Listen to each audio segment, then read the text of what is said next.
नमस्कार, बहुत बहुत स्वागत है आप सभी मित्रजनों का मेरे YouTube चैनल पर। मैं सिद्धांत सहगल, वैदिक एंड केपी एस्ट्रोलॉजर। ये कुंडली अखिलेश यादव जी की है, समाजवादी पार्टी के मुखिया। 24 अक्टूबर 1972 सुबह 5:59 का समय, उत्तर प्रदेश इटावा। ये कुंडली मुझे मिली है किसी सोर्स के थ्रू, और इससे बेहतर और कोई रास्ता नहीं है मेरे पास कि उनकी कुंडली को मैं जांचूं। तो ये कुंडली सही लग रही है। सही इसलिए लग रही है कि 2022 में जब मैंने कहा था कि अखिलेश जी सत्ता में आ रहे हैं, तो उस वक्त गुरु में शुक्र की अंतर्दशा थी। 4 अक्टूबर 2023 तक शुक्र की अंतर्दशा थी। 2 फरवरी 2021 से शुक्र की अंतर्दशा चल रही थी। शुक्र सूर्य के नक्षत्र में है, उत्तरा फाल्गुनी के, और सूर्य एकादशेष है, और सूर्य प्रथम भाव में बैठे हुए थे। सूर्य पे प्लस माइनस कुछ नहीं है, यानी स्टेबल था सूर्य। हालांकि नीच का है, लेकिन एकादशेष का प्रथम भाव में आना अपने आप में एक राजयोग होता है। कुंडली निश्चित तौर पे राजयोगकारी कुंडली है। एक पार्टी का सर्वे सर्वा, जो कभी मुख्यमंत्री भी रह चुके हैं, उनकी कुंडली को अगर कोई कमजोर कहता है तो फिर मुझे कुछ नहीं कहना यार। अभी देखने वाली बात यह है कि महादशा चल रही है गुरु की 23 मार्च 2013 से, जो 23 मार्च 2029 तक चलेगी। और 2024 के परिप्रेक्ष्य में हम इसका आकलन करेंगे कि लोकसभा के वक्त या लोकसभा चुनाव में अखिलेश यादव जी की भूमिका कितनी सशक्त रह सकती है। यहां मैं एक बात और कहना चाहूंगा कि दशा अंतरदशा जो उनकी थी, और मैंने प्रेडिक्ट किया था कि अखिलेश यादव जी मुख्यमंत्री बन सकते हैं उत्तर प्रदेश चुनाव में, तो उस फलादेश में कोई गलती नहीं थी। समाजवादी पार्टी शायद 25 सीटों से 125 पे पहुंच गई थी। अगर कुंडली के आकलन में गलती होती तो अखिलेश को इतनी सफलता मिलनी ही नहीं चाहिए थी। जो लोग आके क्रिटिसाइज करने की कोशिश करते हैं, मैं जवाब दे चुका हूं उन लोगों को, लेकिन कुछ लोग अंधे हुए पड़े हैं। वो सुनना नहीं चाहते, अपनी बकवास के आगे कुछ नहीं सुनना चाहते। फलादेश फेल तब माना जाता जब 125 सीटें मायावती ले आती। मैंने फलादेश किया था उत्तर प्रदेश चुनाव में कि मायावती जी इस चुनाव में कुछ नहीं कर पाएंगी। वही हुआ। अखिलेश यादव जी की कुंडली में दम था और वो मुख्यमंत्री बन सकते हैं, ये मैंने कहा था। हाँ, कुछ हद तक मैंने थोड़ी श्योरिटी दे दी थी, जो मुझे नहीं देनी चाहिए, क्योंकि कुंडली मुझे अखिलेश यादव जी ने नहीं दी है और इसकी गारंटी लेना मेरे लिए मुश्किल है। इस बात पे भी कई लोगों को चिढ़ लगती है कि मैं क्यों बोलता हूं। अरे भाई, कुंडली मुझे कहीं से मिली है, उसकी गारंटी मैं ले लूं। छोड़ो, आप लोगों को जवाब देना बेकार है। आप लोग सुधरेंगे नहीं कमेंट मारने से। बेकार की बातें करना ही है आप लोगों को, क्योंकि जो लोग बेकार की बात करते हैं, मैं समझता हूं वो लोग किसी एक विशेष पार्टी और किसी एक विशेष व्यक्ति के भक्त हैं। वो उससे बाहर कुछ सोचना नहीं चाहते और लॉजिक बात सुनना भी नहीं चाहते।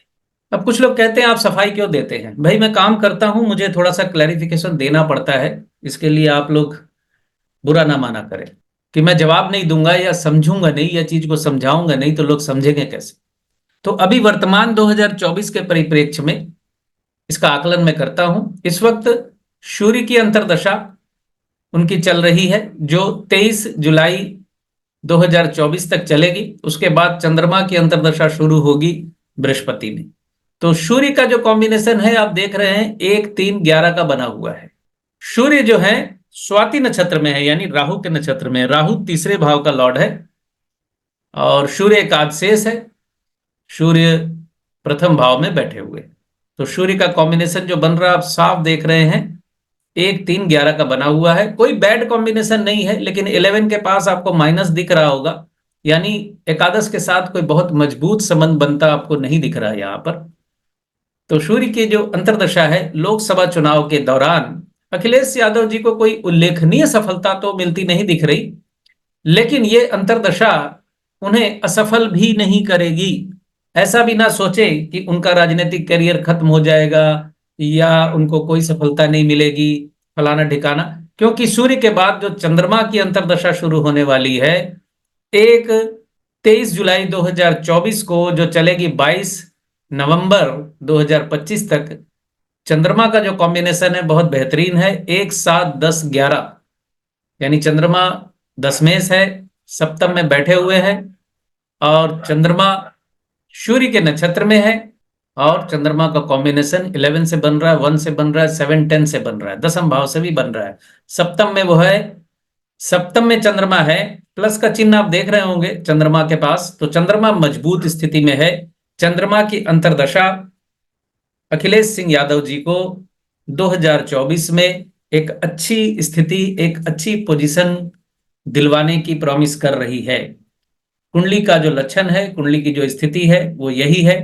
अखिलेश जी के दशम भाव में बहुत अच्छे बिंदु हैं, 36 के आसपास बिंदु हैं सर्वाष्टक वर्ग में, और एकादश में 33 बिंदु हैं। तो दशम भाव और एकादश भाव भी बहुत मजबूत है। जाहिर है मजबूत ना होता तो मुख्यमंत्री ना बने होते वो, और एक पार्टी के वो सर्वे सर्वा ना होते।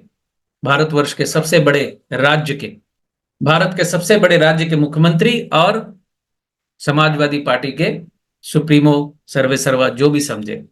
और अखिलेश जी की मेष राशि है, इस बिंदु को भी ध्यान में रखें। मेष राशि के एकादश में शनिदेव बैठे हुए हैं जो सफलता की प्रॉमिस कर रहे हैं, और गुरुदेव बृहस्पति गोचर में वृष राशि में आने वाले हैं 1 मई 2024 को।